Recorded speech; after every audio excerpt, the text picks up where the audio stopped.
নমস্কার তোমাদের সবাইকে সানাস স্মাইল এডুকেশন সেন্টারে স্বাগত জানিয়ে আজকের ক্লাসটি শুরু করছি।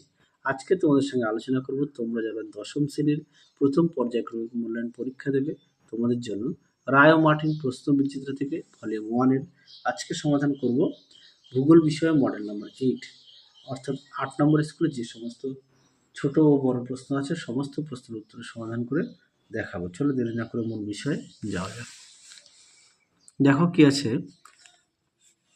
বিভাগ কয় একে আছে ভারতের অরণ্য গবেষণা কেন্দ্র রয়েছে যে শহরে তা হলো দেরাদুন অপশান খ।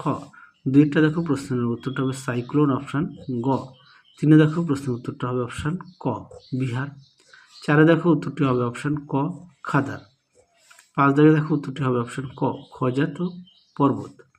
6 দেখো উত্তরটা হবে বার্কস্ট্রুন্ড অপশান গ। 7 দেখো উত্তরটা হবে অপশান খ দ্রিয়ান।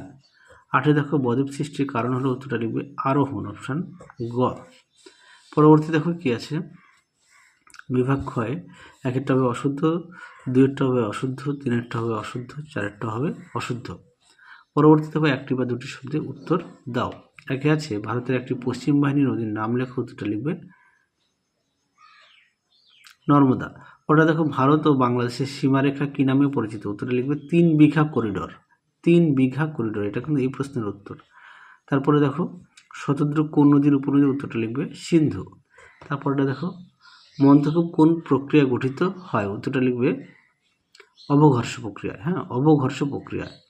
পরটা দেখো 5 দাগের ভারতের বৃহত্তম হিমবাহ কোন পর্বতে অবস্থিত উত্তরটা লিখবে কারাকোরাম। পরটা দেখো লোয়েস শব্দের অর্থ কি উত্তর লিখবে সূক্ষ্ম পলি। পরবর্তী দেখো বিভাগ গয়ের কি আছে যার প্রশ্নের মান 2। একই আছে ষষ্ঠাঘাতের সূত্র লেখো। দেখো উত্তর। দেখো প্রশ্নের উত্তরটি সুন্দর করে দেওয়া আছে, দেখে নাও। ষষ্ঠ ঘাতের সূত্র কি? পরবর্তী প্রশ্ন দেখো 3-2 করমণ্ডল উপগ্রহ দুবার বর্ষাকাল দেখা যায় কেন? দেখো প্রশ্নের উত্তরটি।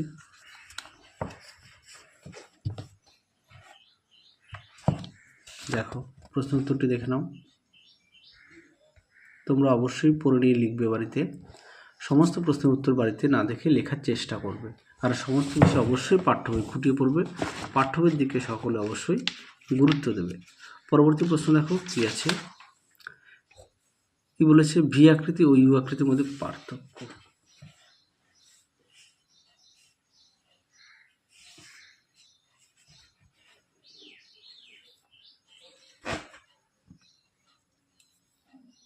এই প্রশ্ন উত্তরটা এটা লিখতে পারো।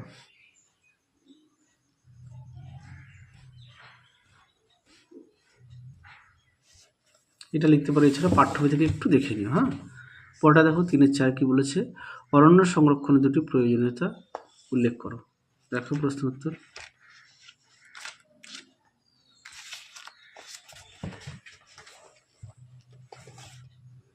এখানে দেখো বেশ কিছু পয়েন্ট দেওয়া আছে, তোমরা এখান থেকে যে কোনো, আমাকে যেহেতু দুটো বলেছে তোমরা একটা এক্সট্রা পড়বে, 3টে মতো দেবে।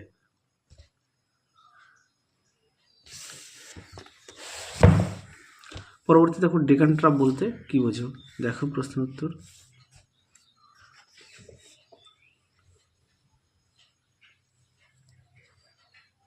আচ্ছা, ডেকান ট্রাপটা একটু পাঠ্য বই থেকে দেখে নিও। পরটা দেখো ড্রামলিন ও রসমাধানের পার্থক্য, এই প্রশ্নটা আগের সেটে দেওয়া আছে, একটু দেখে নিও। পরবর্তী দেখো বিভাগ ঘয়ের কি আছে সুন্দরবনের উপর জলবায়ু পরিবর্তনের প্রভাব আলোচনা করো।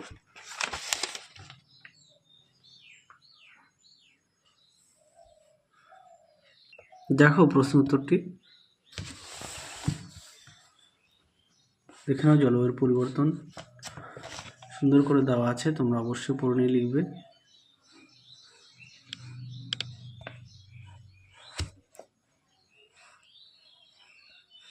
তোমরা এখান থেকে পয়েন্ট দিয়ে দিয়ে লিখবে।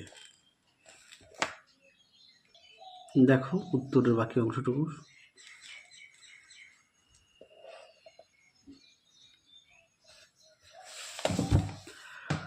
পরবর্তী দেখো কি আছে ভারতের পূর্ব ও পশ্চিম উপকূলের তুলনামূলক আলোচনা করো। এই প্রশ্নটা আগের সেটে দেখানো হচ্ছে, একটু দেখে নিও। পরটা দেখো বদ্বীপ গঠনের ভৌগোলিক পরিবেশ উল্লেখ করো। দেখো উত্তর। দেখো প্রশ্ন উত্তরটি সুন্দর করে দেওয়া আছে, দেখে নাও। এই পর্যন্ত লিখবে। পরবর্তী প্রশ্ন দেখো, বিভাগ উময়ের কি আছে, নদী ক্ষয়কার্যের ফলে এই প্রশ্নটা আগের ভিডিওতে দেখানো আছে, একটু দেখে নিও। জলবায়ুর উপর মৌসুমের প্রভাব, এটা সম্ভবত 5 অথবা 6 নম্বর স্কুলে দেখানো আছে, একটু দেখে নিও, কেননা একই প্রশ্নের উত্তর বারবার আসছে তো সেই কারণে দেখালাম না। পরবর্তী দেখো, বায়ুর অবঘর্ষ প্রক্রিয়ায় গঠিত 3টি ভূমিরূপ চিত্র সহ ব্যাখ্যা করো। দেখো উত্তর, এই প্রশ্নটা আগের সেটে দেখানো ছিল, একটু দেখে নিও। তাহলে চলো আজকের মতো এখানেই সমাপ্ত করছি, আবার দেখা হবে খুব শীঘ্রই পরবর্তী ভিডিওতে। তোমরা সবাই সুস্থ থেকো, ভালো থেকো, আজকের মতো টাটা।